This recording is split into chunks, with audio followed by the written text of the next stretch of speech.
premier abord, on sait que l'on est en présence d'un sport véritable et l'on imagine des règles rigoureusement définies.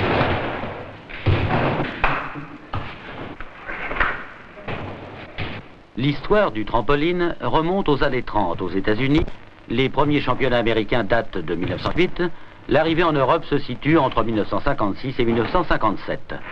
Aujourd'hui, la Fédération internationale de trampoline groupe 18 pays, dont la France, entrée 11e, et l'URSS en cours d'affiliation en ce moment même. En fait, de quoi s'agit-il? Prenons un exemple. David Jacob, l'un des meilleurs Américains, va effectuer l'une des figures les plus difficiles. Un Cody.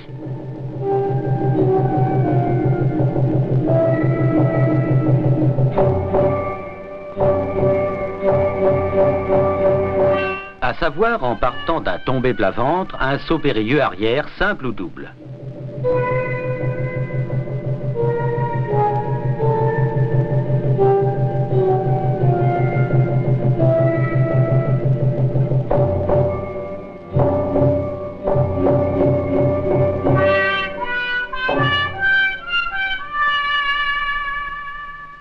Steve Cole, de la même équipe, exécute une vrille arrière.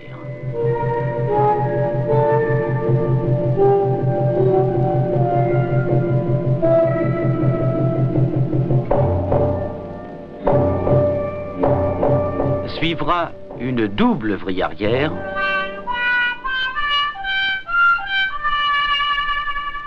puis un trois quarts.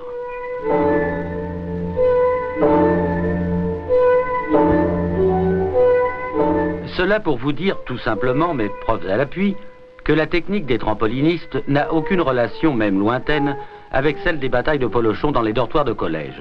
Elle s'apparente d'assez près, en revanche, à celle du plongeur et du gymnaste.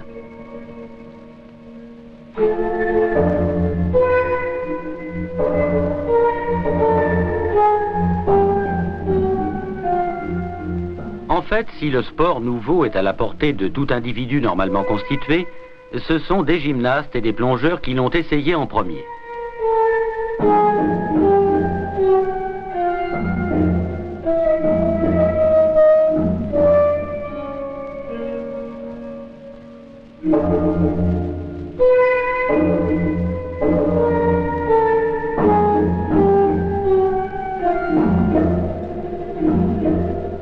Il est sans doute superflu de préciser qu'une triple vrille arrière de ce style, signée Roll Moon, ne s'acquiert pas sans un long entraînement et des dons véritables.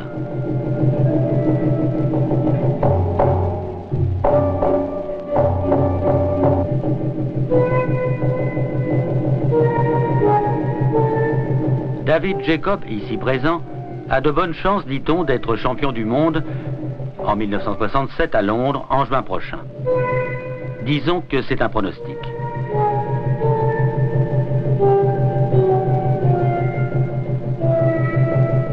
Il a 18 ans.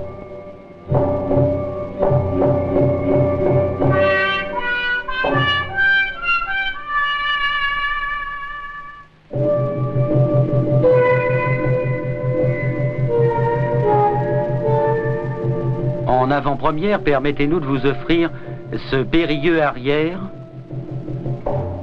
tombé plat-ventre,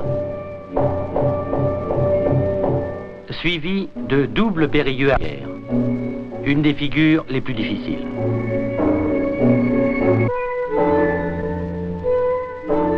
Oui, la chose s'apprend, entourée de 4 pareurs chargés, leur nom l'indique, de parer à toute éventualité, en particulier à la plus dangereuse, celle d'un atterrissage hors du trampoline. Les débuts se font à la longe aux boutures de sécurité. Le travail à deux permet d'aider les débutants en leur faisant vaincre par exemple la crainte de partir en arrière pour la première fois.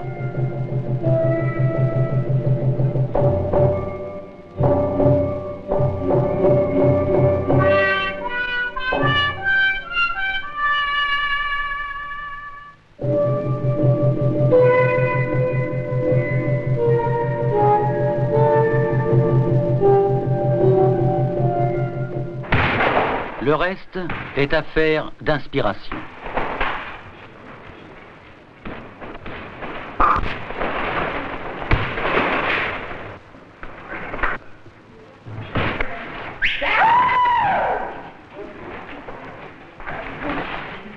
Mais il est ici évident que le jour où ces deux joueurs vedettes quitteraient l'équipe nationale américaine pour le cirque ou le music hall, ils n'auraient guère de problème d'engagement ni de contrat.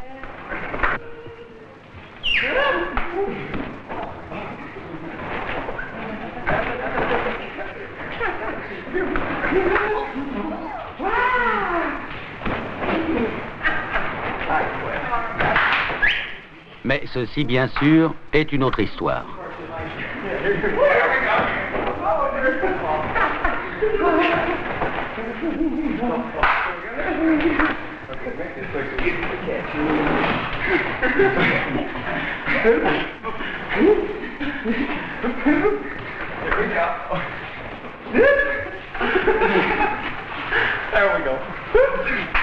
Une autre histoire également est celle du spaceball, expression intraduisible à base d'espace et de ballon et qui conjugue le basketball, le volleyball et un triple trampoline.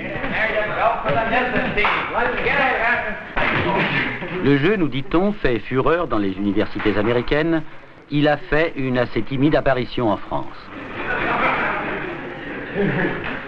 Il est sans doute inutile de préciser qu'il se joue à deux et que l'on marque un point chaque fois que le ballon, propulsé à travers le couloir, touche le filet situé derrière l'adversaire.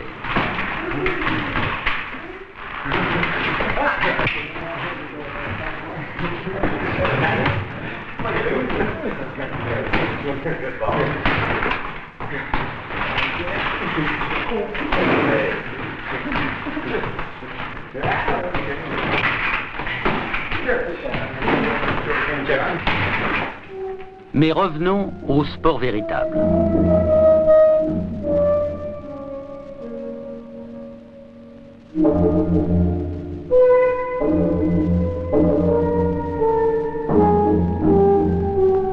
Pour vous permettre de mieux apprécier les joies du trampoliniste, nous avons confié une caméra aux mains expertes de David Jacob. Le voici évoluant entre plafond et plancher. Et voici ce qu'il voit au cours d'une évolution.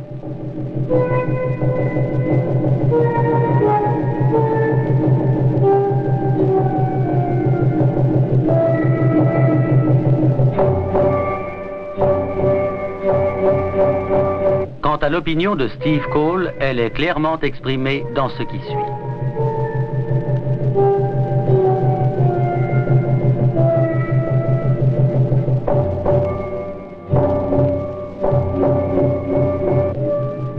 Au mépris des lois universelles de la gravitation, en dépit de Newton et de Kepler, le trampoliniste pénètre d'un bond dans un nouvel univers, à lui seul perceptible.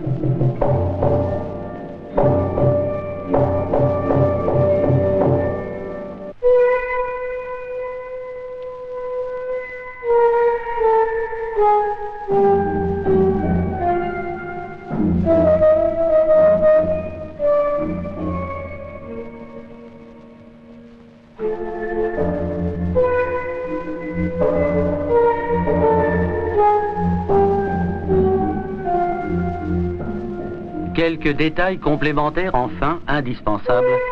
La Fédération française qui forme des instructeurs à l'INS groupe 300 affiliés pour quelques 4000 trampolinistes en France. Le deuxième championnat de France aura lieu le 23 avril à Paris. Alors, si le cœur vous en dit...